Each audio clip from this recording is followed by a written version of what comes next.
This is an office scripting session. So there I was, sitting in my cube, playing Minecraft. Typical day at work. Boss comes by and says, "We just bought Office 365, and it has this new Office client suite.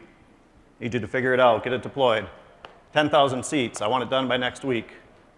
No problem, right? So I went and grabbed the Office deployment tool, and I grabbed that sample config file, and I fired up Notepad, put some code in place, got the package ready, relied on that built-in spell check and syntax highlighting. Yeah, no such thing, right? This is Notepad we're talking about. And then because I don't always test my code, but when I do, I test in production, right? I imported the config manager, I made a package, I hit the go button, and everything went wrong. Either it didn't deploy, or it deployed in the wrong fashion, I got the wrong component, something just went completely sideways. Let's not do that. That's not good business. Okay, that's my part. This is Office scripting. What do we call this? The Office Scripts Project, aka.ms/Office Scripts. I'm Josh Gingras. I'm an enterprise TSP out of the North Central District, that is Minneapolis. I am not the star of the show. The stars are Russ and Adam from Valorum Consulting. They are the masterminds behind this project. I think you're going to like it. I think it's going to make your lives easier. I think you're going to be able to deploy Office Pro Plus faster and better with their tools. That said, Russ, take it away. Hi, my name is Russell Smith. I'm from Valorum Consulting, and if you guys have visited some of the booths, some of the Office booths, especially deployment, you may have heard of the script project. So what is the Office IT Pro deployment script project? Simply put, we are a collection of PowerShell scripts and other solutions to make deploying Office Pro Plus easier and simpler. For over a year, we've been working with deployment experts and customers from around the world to get feedback from them, to identify challenges that they're having, and then we try to find solutions for them. All of our scripts are on GitHub. If you guys aren't familiar with GitHub or have never used it, it's okay. GitHub is not just for developers. We have the resources out there. You can go there. We have READMEs. It's simple. It's just a great place to have these scripts in one location that everybody can get to them. Like Josh said, we have the link to our site. If you're familiar with aka.ms, all you have to remember is Office scripts. So what can you find on our site? We have many PowerShell scripts that can help you. We have organized them into categories based on the step that you would use them in your deployment. So whether you're preparing for your deployment, you're actually deploying, or even managing your clients once they're installed. We're community-driven, which means that we depend on people who are actually using this and deploying it to give us new ideas, feedback, to find bugs, and even for people to submit their own code. It's GitHub, so you can submit your own code. We get it, we review it, and if it's good, we'll integrate. We'll put it in our site. So the Office Deployment Tool. Have anybody used or heard of the Office Deployment Tool? So you might already be using it. It's free from Microsoft. It's a utility that allows you to deploy Office Pro Plus in a managed way. It's different. If you're not familiar with it, it's different from the traditional MSI-based way that you're used to deploying. But the nice thing about ODT is you can configure deployment all through a single configuration XML file. So here you can see we have a typical configuration XML file.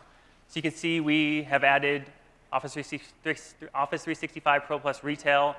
We set the language, we set the edition, and even how the updates are controlled.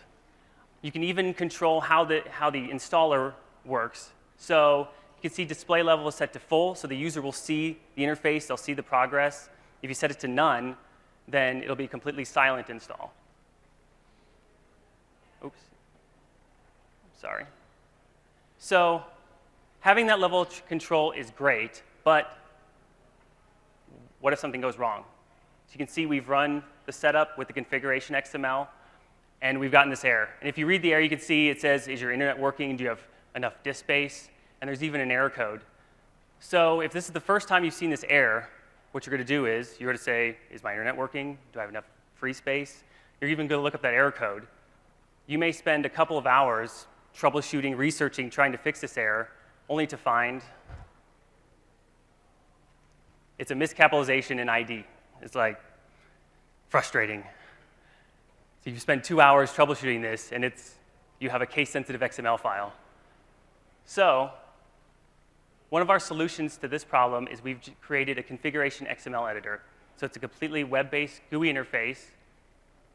And Adam's going to pull up a live demo so you can see it in action here. Give him a second. It's not pulling up. Start the demo.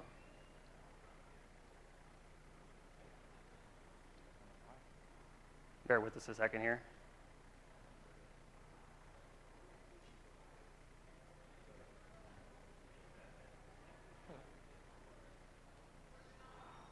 All right, so maybe we'll skip the live demo. So anyways, so this allows you to create new or edit an existing XML file. It shows you all of the options you have available to you. If you saw the live demo, you'd see that as you make changes, the changes would be in real time. We even have highly sophisticated functionality like undo and redo. And this is based on my own personal experience using the site, having configured a section and then hitting clear and then it's gone. So we provide that. Plus, if you notice, we have a tool section and we have an install toolkit. The install toolkit is an application that provides the same functionality as the configuration XML editor on the web, but since it's an application, we can do even more. We can allow you to download your source files locally, and it'll even create an MSI wrapper for ODT, which makes it flexible for existing installs if an MSI is required. This is a great resource, and we're going to continue to add functionality to this application as needed. So we have a list of different solutions or functions we can provide. The great thing about these is it can make your deployment simpler and easier and allow you to spend a lot less time and effort actually doing your deployments. One of the scripts that we have that's very popular is the migrate Office group policy settings. So say if you have group policy settings for a previous version of Office and you have group policy settings configured for them. Well, if you're going to Office Pro Plus, it's a version of Office 2016, so you're going to have to use the Office 2016 ADMX files. So what that means is you're going to have to transfer your files from the previous version to 2016. If you just have a few settings, then this isn't a big deal. But if you have hundreds of settings, this could be an administrative nightmare. So we have a script that you can run. You simply point it to the group policy and run it, and it will automatically transfer settings. So what could take you hours will just take seconds now. We also have a download Office channel bits. How many of you have heard of Office channels? Have you been to the booths and they've talked about the channels? So one thing, if you're going to use local sources, if you're not going to update from CDN, you use local sources, you're going to have to download those files and put them somewhere. If you've used ODT, to download the files, you have to generate a configuration XML file and run ODT, and it only allows you to download one channel at a time. So with this script, it'll allow you to download multiple channels all in one call. So if you guys like to automate things, create scheduled tasks to do things, this is a great script. It will download all the latest source files from the CDN to a local source. So this is a list of what we have, but to be more specific about deployment, I'm going to pass it over to Adam.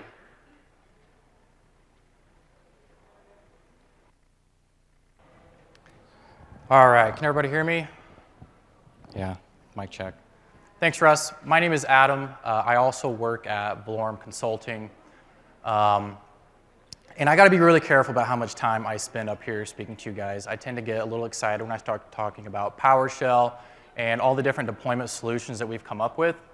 And just in my opinion, I think I get the really fun piece to this presentation. This is the meat. This is what's part of the title, hopefully why you guys are here. So let's jump into it. I think the first question we need to ask is, why PowerShell? Why do we want to use PowerShell to deploy Office Pro Plus? Well, I'm sure a lot of you have used PowerShell. We use it day to day, in and out, but there's probably a lot of us that haven't actually come up with our own scripts before. And like Russ just mentioned, we use PowerShell to reduce the amount of time we actually spend in Office deployments.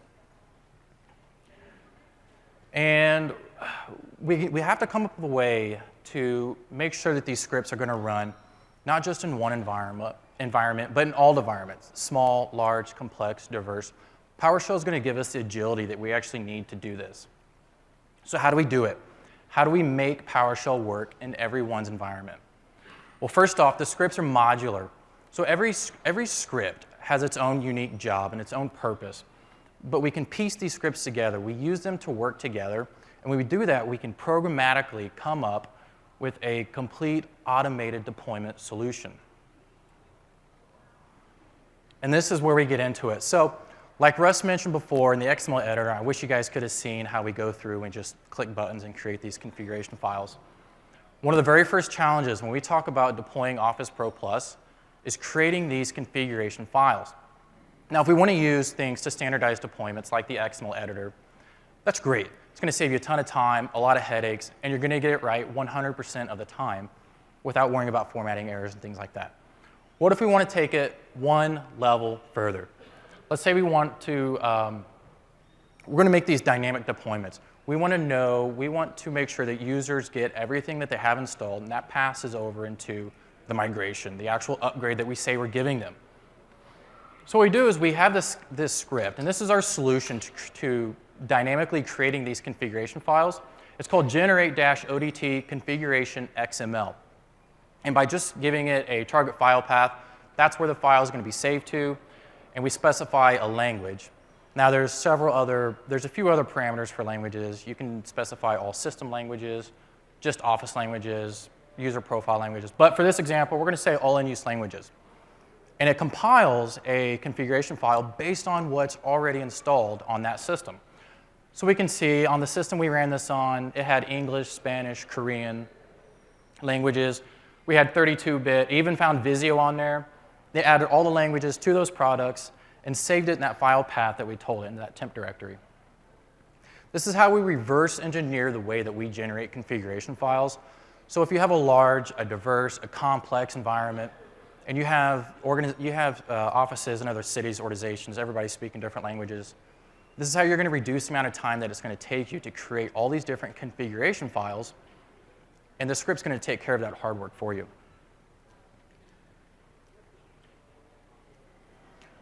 So that's great. So now that we've captured a user's configurations, what do we do with that? What's the next step? The next step is there's still things that we're going to standardize. There's still things that we need to have control over, and then obviously we need to push out Office. So if we take a look here, we can call the same command to generate, and we dynamically generate that configuration file, but then we're just going to pipe in another function, set-odt add. So when you look at configuration files, there's different attributes, different elements, and this set-odt add command sits inside another script called edit-office configuration file. And that script consists of every single function that you're going to need to actually modify these configuration files. So it allows us to dynamically create these files, but we also get to have our own control. We also get to standardize the things that we need. And for here, I'm going to standardize the source path. I'm going to say some server share. We're going to standardize current. So everybody that's going to get this deployment, they're going to have that source path. They're going to get the current channel. And, I could do things too. I could expand it. I could say, what if we want to enable updates? Well, we just pipe in the command set-odt updates. I want to enable logging, set-odt logging. All these functions are named according to their purpose. Again, making it easier for you. And it's going to save you time. So for this example, we're just going to standardize the server share. We're going to standardize the channel. And then lastly, we take that result and we pipe that into an install Office click to run command. And this is just output. You can see, you can hide that if you want, but it'll track where the deployment's at. So that's great. So PowerShell gives us the flexibility and consistency that we need, where we can create these dynamically generated configuration files, but still standardize other settings. Now, that was an example. That will install Office. You can run that. It'll install Office on the computer. But we have to take it one level further, one step further, because that's not a fully automated solution. So what we've come up with, and if you go to the GitHub site, the AKA MS Office scripts, you're going to see a list of example scripts out there. And we've tried to come up with our own scenarios. We've had feedback from users really around the globe of scenarios that they're in, from Microsoft engineers, what they're dealing with. And we tried to compile a list of common scenarios that we might run into. And you'll see a list of examples out there. And so, for example, there's several, you'll see that you can convert 32-bit to 64-bit installations. There's scripts out there where an example script that shows you how to exclude apps. So you're working on a deployment, but you don't want users to get access or OneDrive, things like that. There's example scripts to do that. Now we get it. There's no way we're going to be able to come up with every single scenario there is. So these example scripts are a great way for you to identify how we actually bring these different scripts together. It introduces the modularity of what we have. So you can go out there, and that's the other beautiful thing about putting these on GitHub, and they're open source. So you can go out there, you download them, you put them on your computer, you look through the examples, maybe you need this, and then you plug it in with that. And I'll just use an example. Let's say the deploy generic script has everything we need. That will actually give us the automated deployment, but we need to exclude Access and Groove or OneDrive. So we'll go to that script. We'll go to that example script, take the piece that we need from there, which is really just calling that edit configuration file. We're setting that property, saving it inside the deploy generic script, and we have our solution. And this is just an example of one of the scripts out there. And this script right here, I'm sorry it's hard to see for some of you guys. I don't want to speak a whole lot into it, but it shows how we dynamically deploy these things. We set all these settings, so you can run this on a particular machine, and it'll do a fully automated Office deployment. So we set the script path. We .source the scripts. .sourcing it's critical. We have to do it. So .sourcing will take a function inside of a script, and it broadens the scope. So the script that function can actually be ran outside of the script. So we'll .source, and that's critical when we're calling the set-odt and then the attributes in there. Target path, source path, and just call that one command line that we need. This is a full dynamic solution as far as deploying Office. And again, we haven't thought of everything. So we really encourage you, and we really encourage the community to go out there, take a look, see what's out there, experiment with it, play with it. And if there's something that you don't see that quite fits your own unique deployment scenario, let us know. There's feedback on the GitHub site. There's an issues tab there. You can go to give us your ideas. It's critical, not just ensuring the success of our project, but making sure the scripts are useful, people are using them, because they're getting used across the globe. So we're really able to reach a wide set of different scenarios. So some of you may ask, well, I have Configuration Manager, and how do I use these scripts with Configuration Manager? So that's something else that we have. We have scripts that will actually automate the configuration of Config Manager to utilize these scripts. We don't have enough time to talk about them today, but if you want to check out these other sessions, there is a deep dive later on just covering that script, just how to use that script with Configuration Manager. So we highly suggest you guys check out these other sessions. So that's all we've got for now. If you guys have any questions, we'll be on the side. And then also, we are at the Office Deployment and Management booth. So if you guys think of anything later, just come by and see. We'll be there. Thank you.